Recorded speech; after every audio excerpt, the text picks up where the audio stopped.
क्या आप भी दिन रात मेहनत करते हैं फिर भी पैसा हाथ से फिसल जाता है?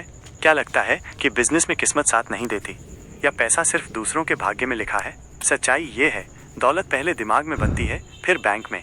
आपका अवचेतन मन आपकी कमाई की सीमा तय करता है, ना कि बाजार या हालात। इस अध्याय में जानिए वो गुप्त मनोवैज्ञानिक सूत्र जो आम इंसान को असाधारण बना सकते हैं। अध्याय 16, व्यवसाय और पैसे के क्षेत्र में सफलता। क्या आप सोचते हैं कि पैसा केवल मेहनत से आता है? क्या आप मानते हैं कि आपको जितना मिल रहा है बस उतना ही आपके नसीब में लिखा है? बहुत से लोग दिन रात पसीना बहाते हैं पर फिर भी आर्थिक तंगी से बाहर नहीं निकल पाते।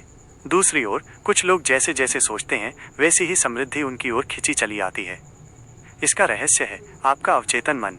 आप जो विश्वास करते हैं वही सच बनकर आपके जीवन में प्रकट होता है। यदि आपके भीतर ये धारणा है कि पैसा बुरा है तो आपका अवचेतन मन आपको उससे दूर रखेगा। यदि आप सोचते हैं कि अमीर बनना मुश्किल है तो जीवन में कठिनाइयां ही आएंगी। लेकिन यदि आप अपने अवचेतन मन को ये यकीन दिला दें कि पैसा एक सहज और सकारात्मक शक्ति है कि आप इसे प्राप्त करने के योग्य हैं, तो परिस्थितियां, लोग और अवसर सब कुछ खुद ब खुद आपकी तरफ आकर्षित होंगे। आपका दिमाग एक खेत की तरह है। यदि आप उसमें घरेलू तंगी, कर्ज और बदकिस्मती जैसे विचार बोते हैं तो जीवन में वही फल उगेंगे। लेकिन यदि आप समृद्धि, विकास और सफलता के बीज बोते हैं तो वही आपकी हकीकत बन जाएगी। कई बार लोग ये सोचते हैं कि पैसा मांगना गलत है या वो आध्यात्मिक नहीं है। लेकिन ध्यान रखें, पैसा भी ईश्वर की एक अभिव्यक्ति है। जैसे हवा, पानी और प्रकाश, वैसे ही पैसा भी आपके जीवन को सरल और उन्नत बनाने के लिए है। ये माध्यम है स्वतंत्रता का, सेवा का और विस्तार का। आपका अवचेतन मन हर उस विचार को स्वीकार कर लेता है जिसे आप बार बार दोहराते हैं, चाहे वो नकारात्मक हो या सकारात्मक। इसलिए अगर आप बार बार कहते हैं पैसे की कमी है, मेरा काम नहीं चलता, तो यही आपकी वास्तविकता बन जाती है। इसके विपरीत यदि आप नियमित रूप से ये भावना जागृत करते हैं कि मैं आर्थिक रूप से सुरक्षित हूँ, मेरे पास असीम अवसर हैं, धन मेरी ओर आसानी से आता है, तो आपका अवचेतन मन उन परिस्थितियों को निर्माण करने लगेगा जो इन विचारों को सच कर दें। पैसा पाने की राह में सबसे बड़ा रोड़ा होता है डर और दोष भावना।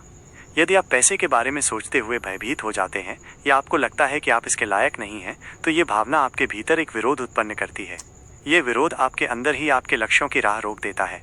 ध्यान दीजिए, पैसा किसी को बर्बाद नहीं करता, बल्कि असंतुलित मन उसे गलत दिशा में ले जाता है। इसलिए अपने विचारों को संतुलित रखें, अपने धन को उपयोग और सेवा के लिए देखें, न कि केवल संग्रह के लिए। जब आप किसी वस्तु, सेवा या व्यवसाय को ईमानदारी और आनंद से करते हैं तो पैसा खुद ब खुद आता है।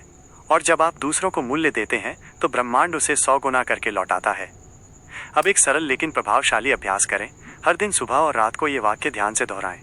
मैं समृद्ध हूँ, मैं सफलता और धन का चुंबक हूँ, पैसा मुझ तक ईश्वर के माध्यम से सही और सरल मार्ग से आता है।